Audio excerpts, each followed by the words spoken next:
Hello, guys. I welcome you all to the second session of C Bootcamp. My name is Saifullah Rahman, and I'm a competitive programmer. I have 4 stars on CodeChef, and I'm doing web development. I'm learning React, and my goal is to learn React. So, in today's session, we are going to talk about loops and conditional statements. So let's just dive right into it.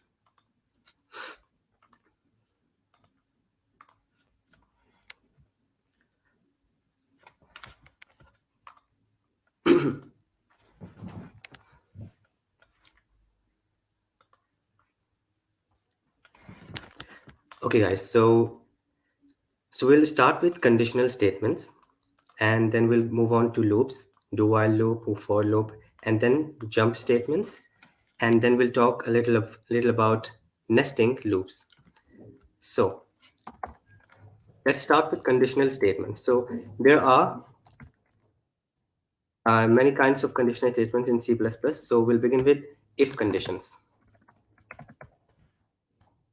So suppose suppose we have a variable integer x is equal to 10, and if you want to we want to check that if this number is an even number or an odd number, right? So what we can do is we can do if x mod 2 is equal to 0.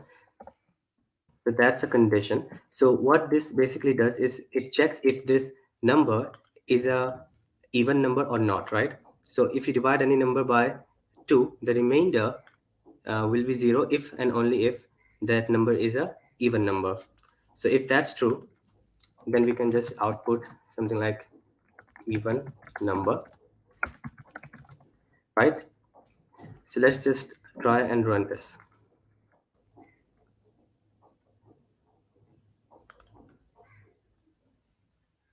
Okay, wait, I have to save it first.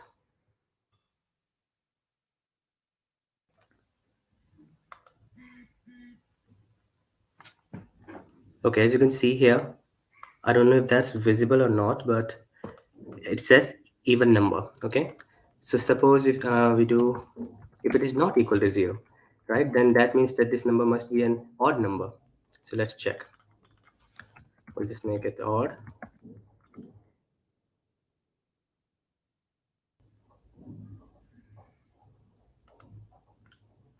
So yeah, as you can see, this statement did not run because 10 is not an odd number. So if I make it 9, and if I run now it says that it's an odd number. So basically you can use if statement to check if a condition is true or not, right? Okay. The next statement we're going to talk about is else statement. So I'm just going to copy this over here. All right. I'm going to comment this out. I'm going to say if this number is not an even number, then we are going to print odd number. Else, we're going to print even number. Okay. So this is, let's see what this gives us. Okay.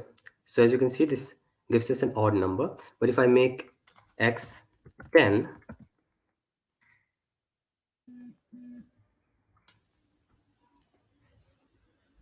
then we'll have an even number. Okay, so as you can see, this if and else condition is a very important concept in programming in general, right? So you'll find this in every language, be it C++, Java, Python, JavaScript, whatever language you see, you will find some kind of if and else statement, right? And there is also something known as if else statements. So say, let's make another one. Integer y is equal to 10, right? So, and if you want to check if this number is greater than, say, 20, so we can do if y is greater than 20, then we'll just see out greater than 20, right? Now we can do else if y is equal to 10, right? Then we can just see out equal to 10, and then we can do, right, else if y is equal to say 15.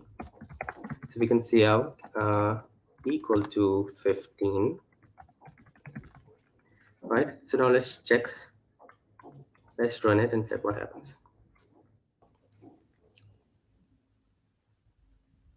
Okay, so as you can see, it says that it is equal to 10, right? So this statement did not run.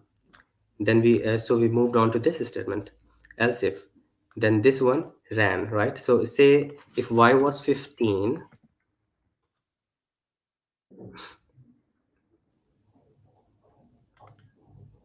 then we'll have equal to 15. Okay, so first of all, we'll check this statement. If this statement is true, then we'll run it, and then we'll exit this altogether. We'll skip all of these, okay? But this was not true, so we moved on to the next statement, else if this is true, then we would print this one and then exit this.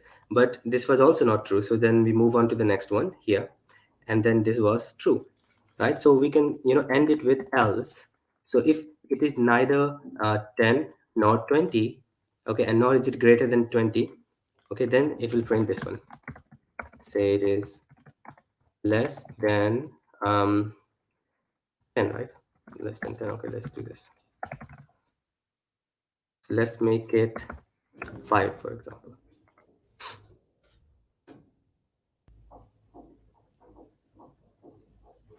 Okay, so it says less than 10. So this statement ran and it was evaluated to false. So we moved on to this one. Then this one also was false. Then this one was false. And then finally, else statement prints, if none of these statements evaluated true, then finally else statement will run. Whatever is inside the else statement will run, right? So this was about if else statements. And this is a very important concept in programming, right? And you will see it being used everywhere. Okay, so let's move on to the next topic. Let's see, what was the next topic we have. We have loops. Okay, so I'm going to make a new file over here. All right, so now let's talk about loops. Now loops is a very important concept in programming also, right? You will find it in every programming language, right? So the first loop, the first very basic loop that we are going to talk about is while loop. While loops.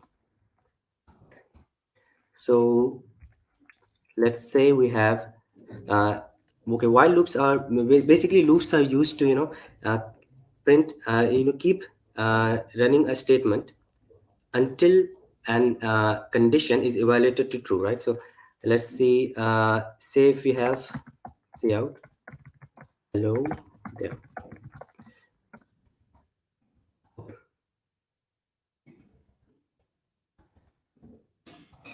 Right, now if you run this,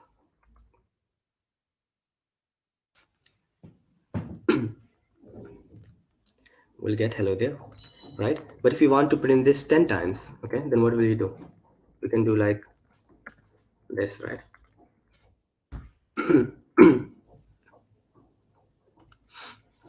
All right, so as you can see, it printed many times. But say if you want to print this thousands of times, so what will we do then? So we can't just copy and paste it. So we can do something. We can use while loops, right? So we can say integer x is equal to 1, and we'll run a while loop. While, and now this one takes a condition. So we'll say while x is less than 10, we're just going to see out hello there.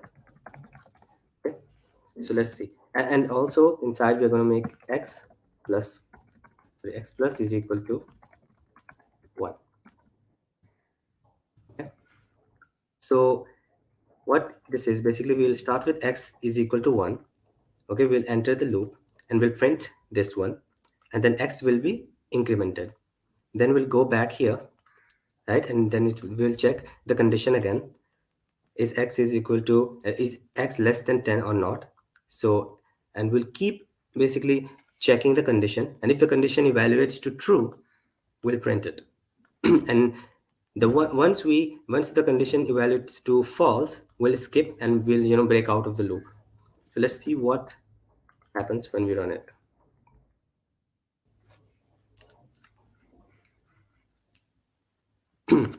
As you can see, we had the same effect, but now the code is so simple, right? So we don't have to copy a bunch of lines.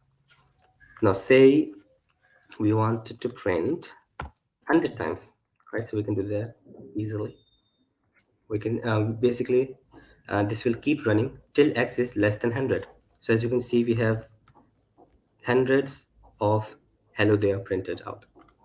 Okay, so this is a while loop. This is the very this is the most basic kind of loop that you will find, and you will find this in almost every programming language, right?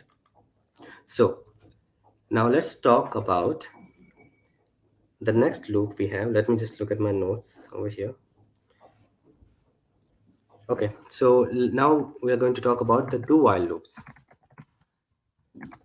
Okay, so but before that, I should let you know that how this basically works, right? So first of all, the C++ will check if this condition is true or not, right? So if this is true, if x is less than 100, then this will print whatever is inside, right? And it will then go back here and then check again. If this is true, then it will print again, and so on, right? So this is what happens here. If I make it 10 over here, right? And if I, for that, I'm just going to print x, right? Let's see what happens.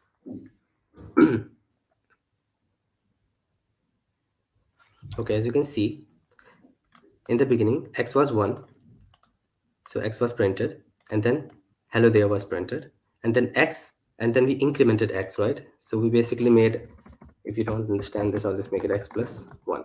So we have incremented x. Now x becomes 2. So now we check again, is 2 less than 10?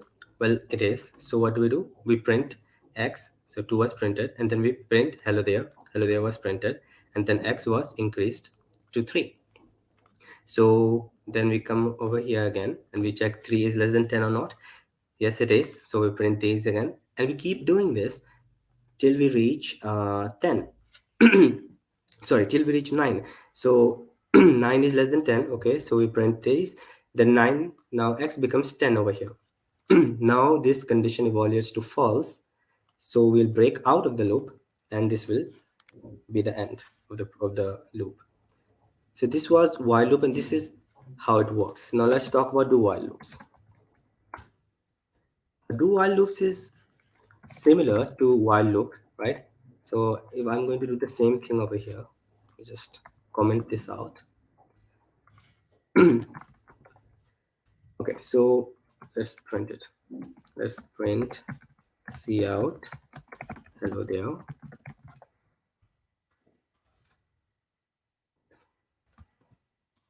See what happens.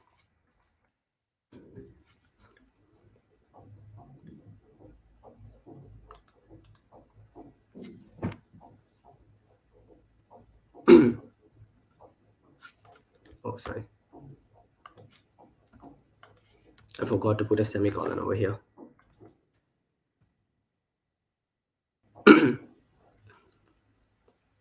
So as you can see,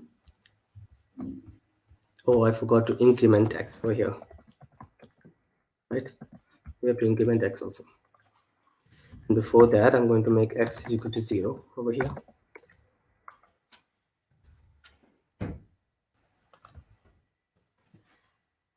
Now let's run it.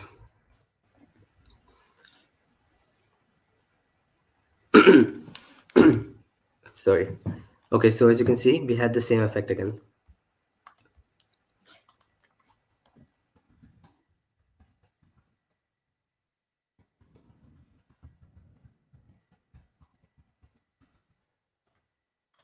Okay.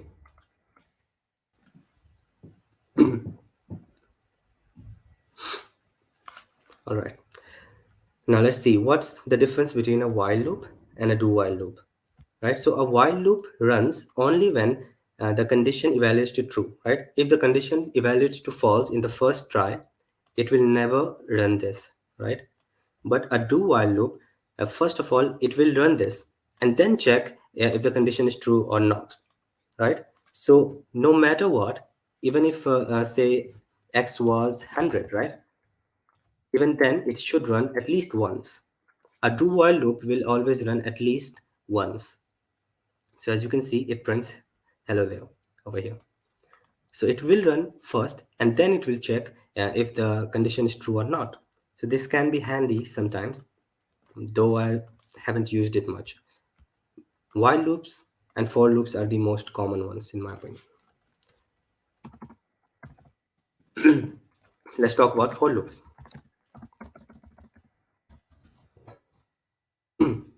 Now say we want to do the same thing but using for loops.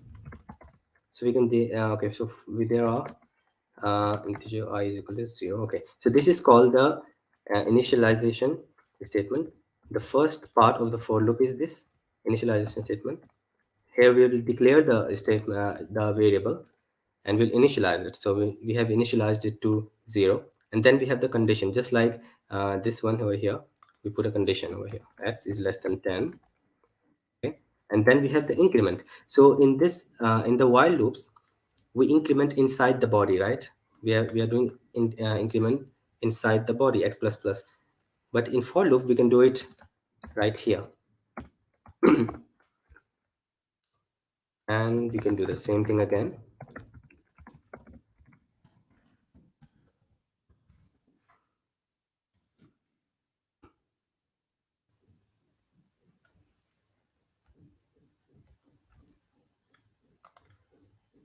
I'm sorry, we have to make it I,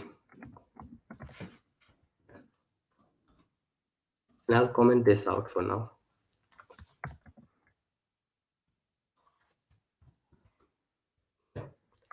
As you can see, it prints hello there. Let's also print the I.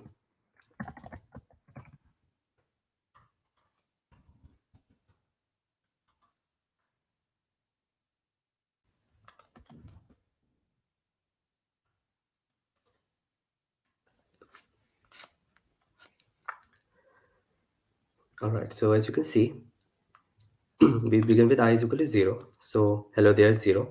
Then I is incremented over here. So then we print hello there 1, and then I increments again, and then we print hello there 2, and so on till 9, right? Because I should be less than 10, right? So we can also say if it is equal, less than or equal to 10, right?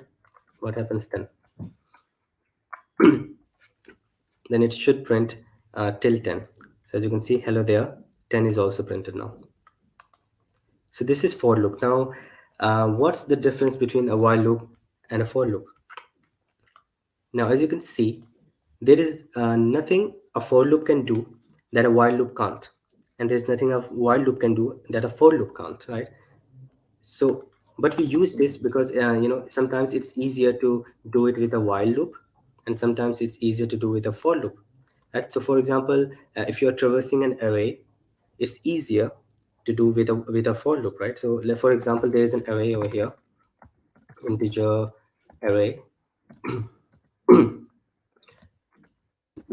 Oh wait, first of all, I have to tell you about arrays, right? So basically, arrays are used to store a bunch of items. Okay. So, for example, we have, let me just comment it out: 1, 2, 3, 4, 5, 6, 7, 8, and 9, right? So we have these elements and we want to put it in an array, right? And we want to print them. Okay. So we can do it using an array. So I'm just going to go over here.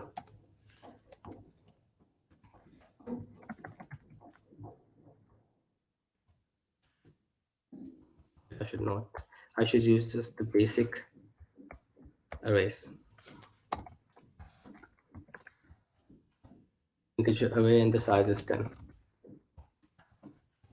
And it is 1, 2, 3, 4, 5, 6, 7, 8, 9, and so suppose this is an array, right? So this array basically has 10 elements in it, which are just numbers, and we can print them. So we can do for integer I is equal to 0, I is less than 10, I plus plus, right?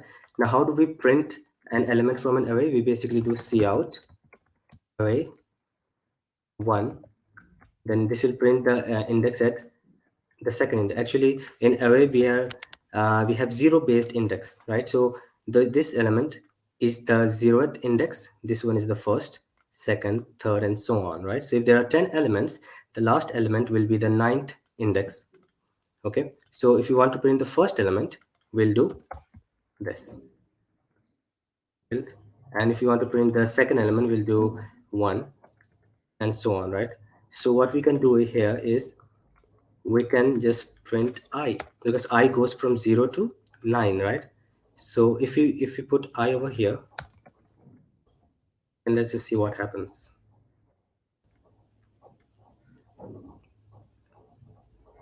Okay, so as you can see, all of these elements were printed 1, 2, 3, 4, and 5. But instead of this, we can also have character arrays, right? Suppose we have A, B, C,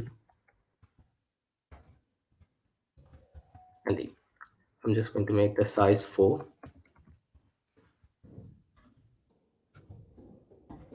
And we are going to go from 0 to 3 because there are 4 elements. So the last index will be 3.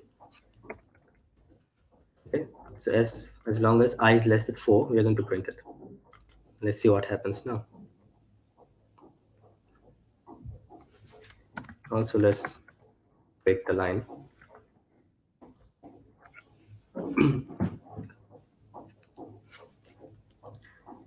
Okay, so as you can see, A was printed, then B was printed, then C, and then D. Right, so we can also have strings. Okay, so a string is basically,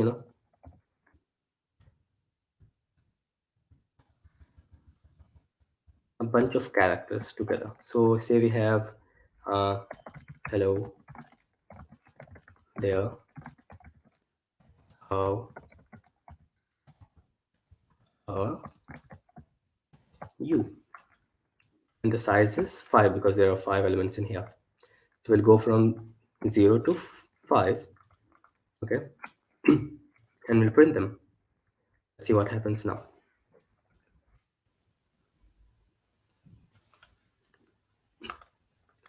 Okay, so hello there, how are you? So all of these elements were printed. I'm going to just comment this out for now.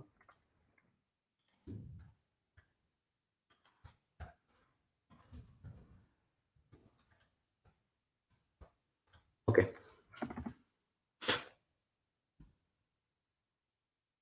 right, so this is for loop, right? For loop is used a lot. And now suppose we have an array of integer array 2, and we have, say, 5 elements in it, right? And they are, say, 10, 20, 30, 40, 50.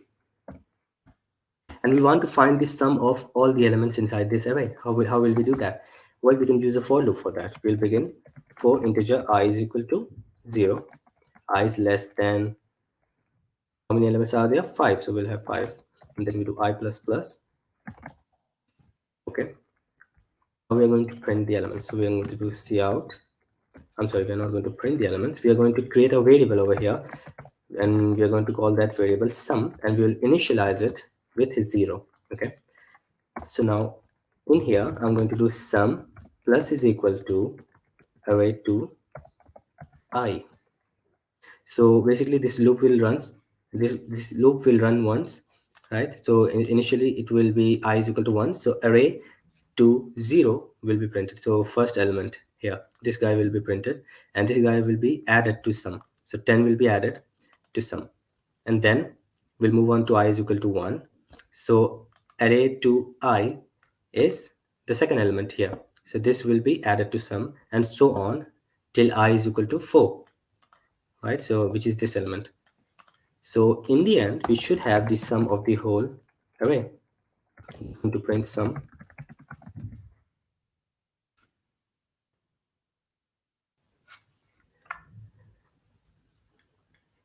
Okay, so we have 150 over here, which is the sum of all of these elements.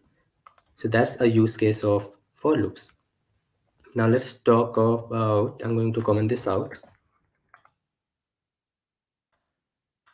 Okay.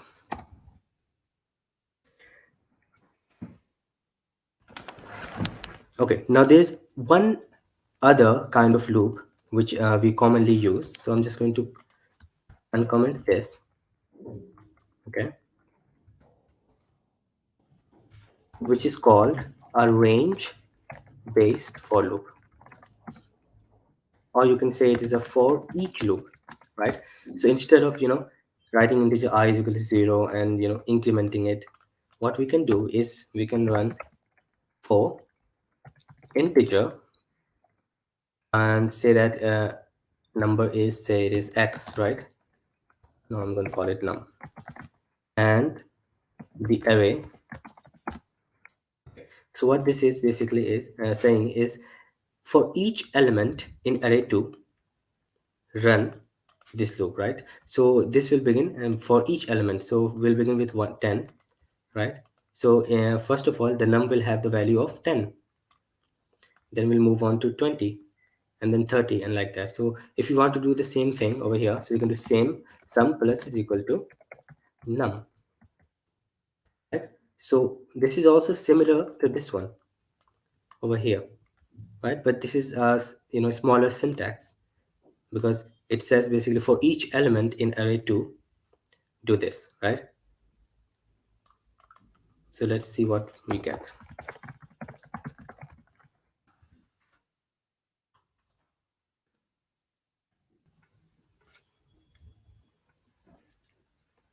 Great, we got 150 again.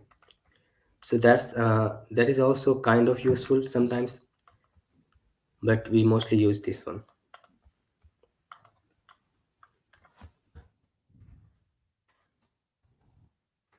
So that was for loop. Now suppose, okay, so what's next? We have jump statements, right? Jump statements. What are these? Basically, these are used to control the flow of the program, right? So suppose there is a for loop. Uh, let's say I is less than 10, I plus plus. Okay, so we are going to run this from I is equal to 0 to I is equal to 9, right? Because it's less than 10. Okay, so we can say if I is equal to say 5, and then we want to just exit the loop, right? We want to exit the loop altogether. How can we do that? Well, we can do break, right? Or else what we can do is we can just print out I. Okay? So what this will do basically is it will start from I is equal to 0. Okay, then it will check here, is I is equal to 5, which it isn't. So we'll move, else what will happen, we'll just print I, right? So we'll just print 0, then we'll print 1, 2, 3, 4, and then when we reach 5, I is equal to 5, we're just going to break out of the loop. So we are not going to go to I is equal to 6 or 7 or 10. We're just going to break the loop and exit, and we're going to come over here, right? So let's see what happens.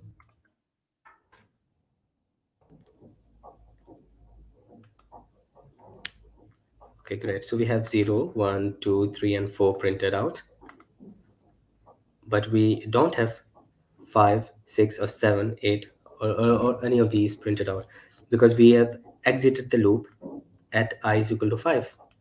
So this is the use case of break, and it's a very useful uh, statement. Okay, suppose say I'll give you a more practical example. We'll have integer, no, let's say we have an string array, and say there are 5 elements in here. Okay, and we have say some people over here,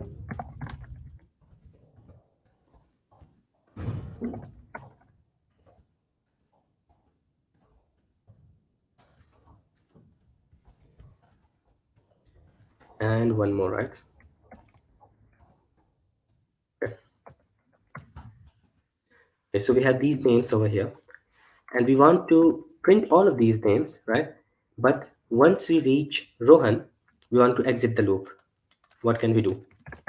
We can do for integer I is equal to 0, I is less than how many elements? 5. So then we do I plus plus. Then we're going to check if array I is equal to Rohan, then we are going to break, right? Else we're just going to print the name. Let's see what happens. Okay, so as you can see, Saif was printed, Devesh was printed, Tausif was printed, but once we reached Rohan, we broke out of the loop. So that was break. Now let's talk about, let me just comment this out.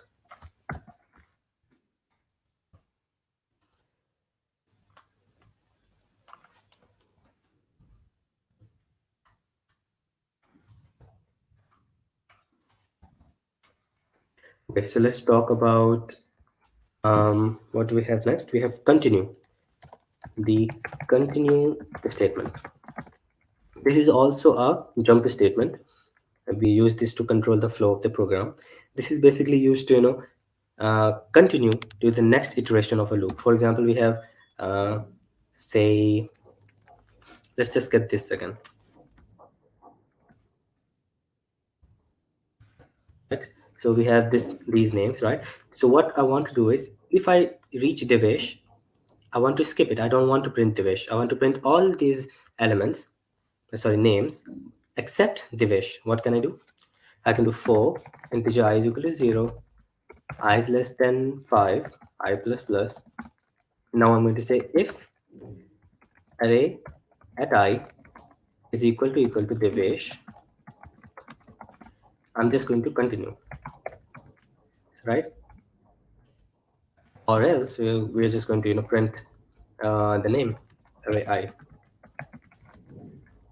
Okay, first of all, let's see what happens if I remove this statement, comment it out. Okay, so as you can see, Saf, Devesh, Tausif, Rohan, and Dev, all of them were printed. But if I say that if array is Devesh, then we continue. Let's see what happens then.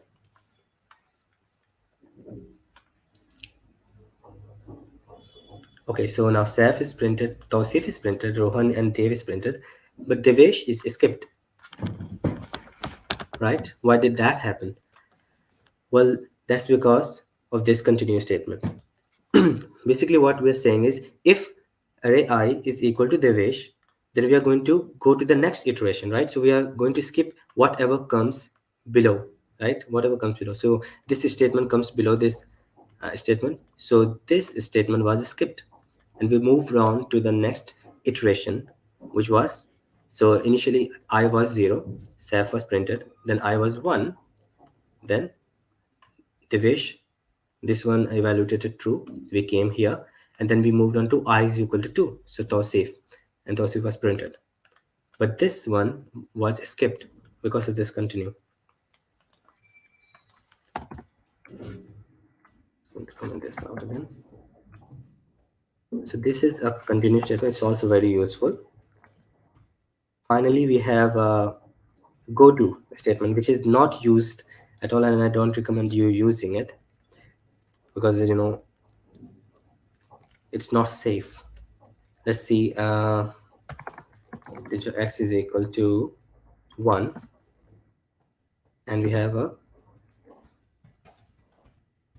my label. We have a label, and then we have x plus plus, right? And we say if x is equal to 10, then we are going to go to my label.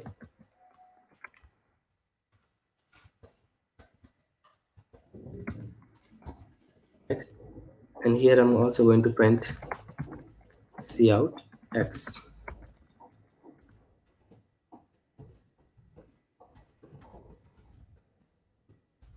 So what this will do is basically we'll begin with x is equal to 1. We're going to increment x, so x becomes 2. Then we're going to print x. Okay. All right. So let's just do it before. So first of all, we'll print x, then we'll increment it. Then we'll check is x is equal to 10. If it is, then we go to my label, right? I'm sorry, if we should do if x is less than 10, right? So if x is less than 10, then we should go to label, my label. So the flow of the program goes back to here at this point. Then we'll check again. Then we'll print this again. We'll increment it again, and then we check again. Is x less than 10? Yes. Then we go back to label here. So let's see what happens if I run it. I don't recommend you use it, and you barely need to use it anyway. But I'm just going to show that this works. So we begin with integer x is equal to 1. We print x. Then we go and print. We come over here. X is 2 right now over here. 2 is less than 10. So we go back to the label. We go back here. Okay. And then we print 2. Then we increment. Then we check again. X is less than 10. Yes. So we go back to the label over here. And then we just, keep going till 9. So when x becomes 9, so we go back to the label over here. We print 9. Now x becomes 10. So this loop, this condition will evaluate to false, and finally we will exit. Okay, but you don't really need to use this. It's not very important. I thought I should just mention it. Okay. So the next thing that we are going to talk about is nesting in loops. Okay, so suppose I'll begin with a very basic example of star patterns, right? Suppose we want to print this shape. Okay. How can we print this shape in C++? Well, we can, we'll say that we can just print it out, right? We can just do, we can just take this string, and we can just print it. But what if we have a number over here, integer n, okay, and we want the size of the triangle to be whatever this number is, right? So what will you do then? So for that, we can use a concept called nesting. So we are going to begin for integer I is equal to 0, and we're going to go till say 5, I plus plus. Okay. Now what I'm going to do is I'm going to print this thing I times, right? I'm going to make this 1 or equal to 5. So I'm going to print star how many times? I times, and then I will be incremented to 2. Then I'm going to print it how many times? I times, which will be 2 times. So star will be printed 2 times. Then I will be incremented to 3, and then star will be printed 3 times. Right? So how can we do that? Well, we'll have another loop inside over here, and now we need a different variable because we have already used I over here in this variable. So we can use j. So if integer j is equal to, we'll begin with 0, and so sorry, we can begin with 1, and j is less than or equal to I, so that will be j plus plus.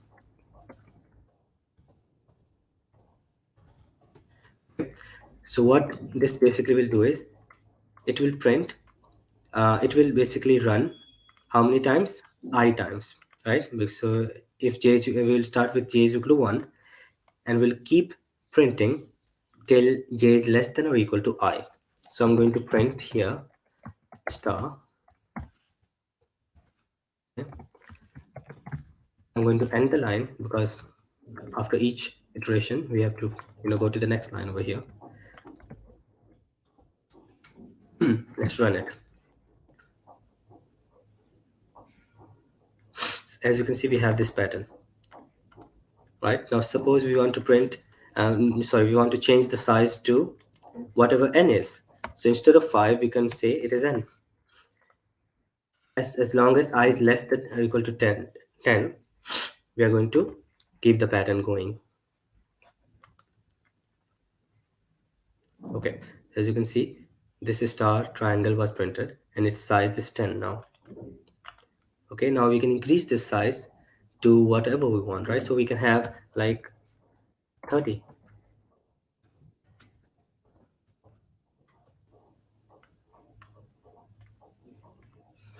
Now, as you can see, a triangle of size 30 was printed. So this is basically nesting. Now you can nest a for loop inside a while loop, or a while loop inside a for loop, right? Or a for loop inside a for loop inside a while loop. We can also have multiple nests. So we can do integer k is equal to 0 and like that, right? So that's just the basics of nesting. uh, to get familiar with nesting, you'll have to practice. You can solve problems in lead code or hacker rank. Okay, so I think I've covered most of the topics. Okay, all of them. All right, so let's now I'll just have to take a problem and try to solve them. So I'm going to go to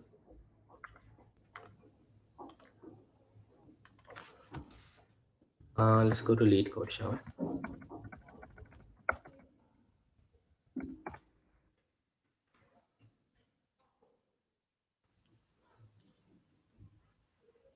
Okay. So let's begin with the easiest problem. Where is this? Okay, easy.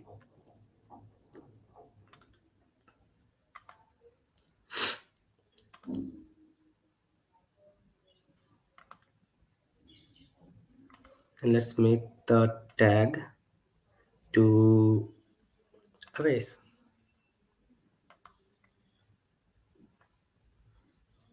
Okay, so let me just find a easy problem for you.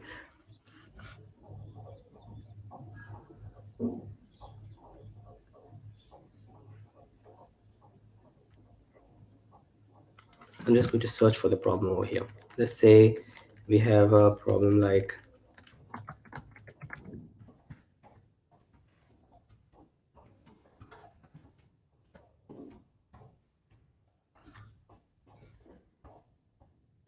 okay.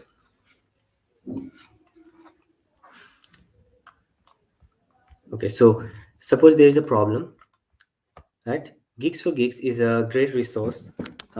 You can find most of the questions here, the solutions to most of the questions here, right? So for example, this is the same program that we made somewhere over here to sum the elements in an array. So as you can see, this is using a function instead. Okay, fine.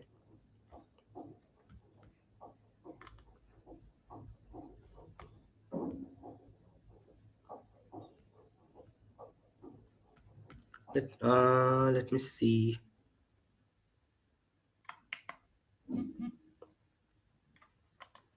I should find a question that you can understand.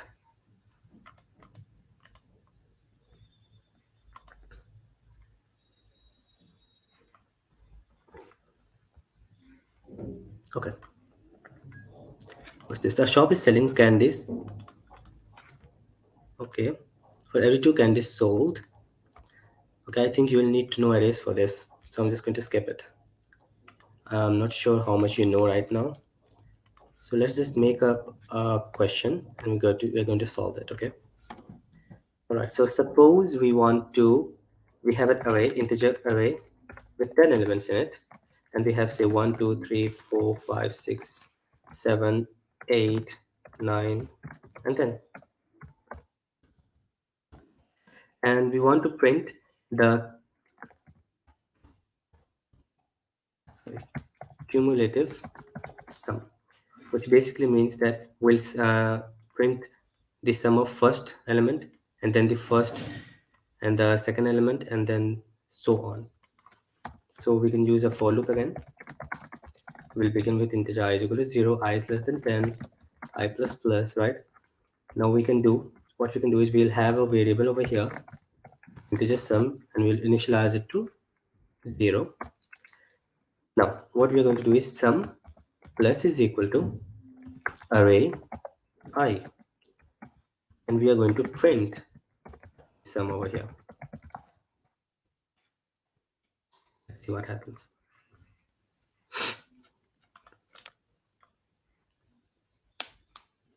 Okay, so as you can see, the first element that we print, the first number that we print is 1, which is the first element.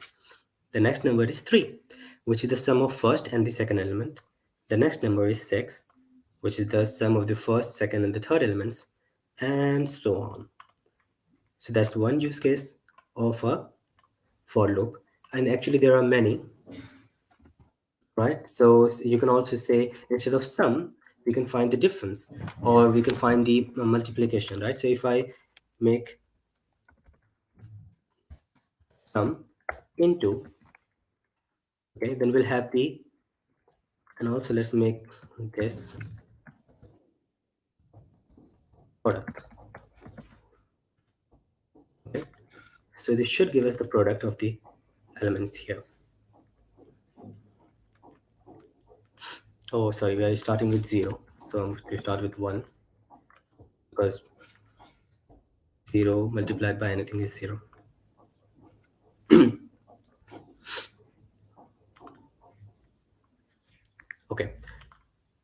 Okay, so first element is 1, 1 was printed, then 2 into 1 is 2, 2 was printed, then 3 into 2 into 1 is 6, 6 was printed, 4 into 3 into 2 is 24. So as you can see, this is working. So loops are a great tool in programming, right? You are going to use it everywhere. It's a very important concept, right? And I hope that you guys will go to LeetCode or HackerRank and practice these things, right? Because without practice, you're not going to understand it well.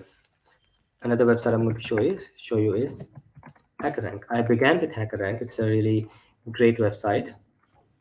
So you can just go over here to HackerRank. You can, log in. What's the problem? Oh, here.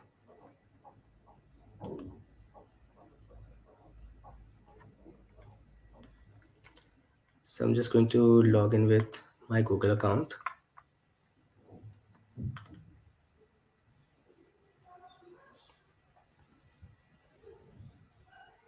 Okay. Then you can go to, there should be a section called problem solving. Where is it? Oh, there it is. Problem solving. Sorry, this is the certification. We need to go to practice. So it should be here somewhere. Problem solving. Okay. Fine, let's just go to C++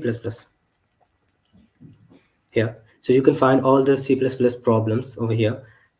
So you can start with the very first one just to print hello world, and you can move on to the next one, input and output data types, conditional statement that we learned today, then for loops and functions, pointers, right? So it's a great website for beginners, at least, right? After you are done and after you're confident enough, then you can move on to LeetCode, which I just introduced. LeetCode is also a great website to practice. And after solving a few questions on LeetCode, you can move on to CodeChef, which should be over here. CodeChef. Okay.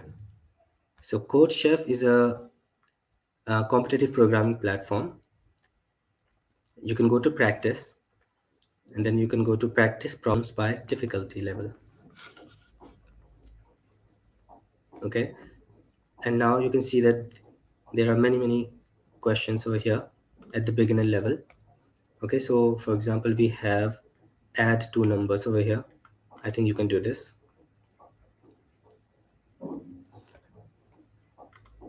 Okay, you can also see that how many people have submitted a solution to this problem and how accurate were they. Okay, now this is a simple CodeChef problem. Okay, so let's see. We just have the youngest programmer. He's just 12 years old. Shivam is learning programming, and today he's writing his first program.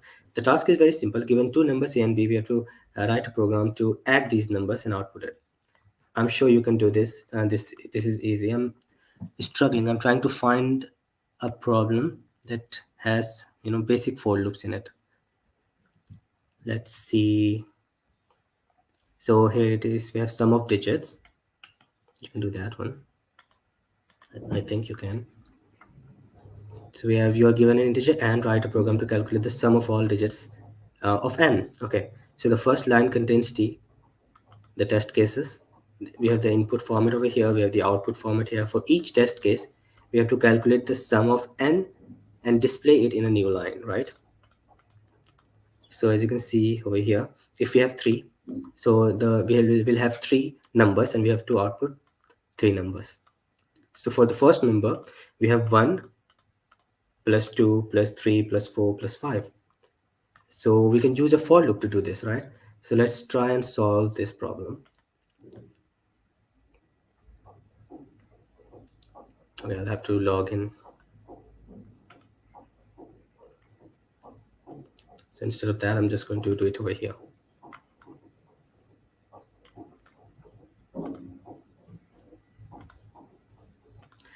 I'm going to make a new file over here.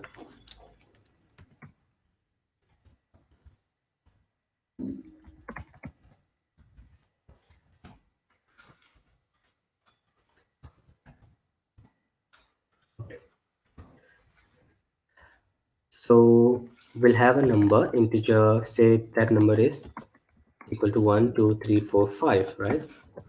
And we want to basically print the sum of each digit in this number, right? How can we do that? First of all, we'll initialize a variable called sum. We'll initialize it with 0, right? Now, we'll use a while loop for this actually. So we are going to just say while n is greater than, okay, 0, we are going to run this while n is greater than 0. Now, how do we get the last digit of a number? Well, we can do integer last digit is equal to n mod 10. So this is the remainder operator basically, right? So if we divided this by this number by 10, and the remainder will be the last number 5, right, over here. So I can just print out, I'm sorry, we can just do n divided by is equal to 10. But before I do that, I'm also going to sum plus is equal to the last digit, and then I'm just going to see out the sum. Let's see what we get. This one, by the way, gets rid of the last digit over here, gets rid of the last digit. So if it was 1 2 3 4 5, after dividing it by 10, we'll have 1 2 3 and 4, right? So as you can see, with the sum we have got is 15, so which is 5 plus 4, which is 9, 9 plus 3 12, 12 plus 2 is 14, plus 1 is 5, right? So which is correct. So now you can just take this solution over here, go to submit, and submit that solution there. So that will be the first problem that you can do it this way. I think we have covered all the topics that we wanted to do today. So I think this is a good place to end, and thank you guys.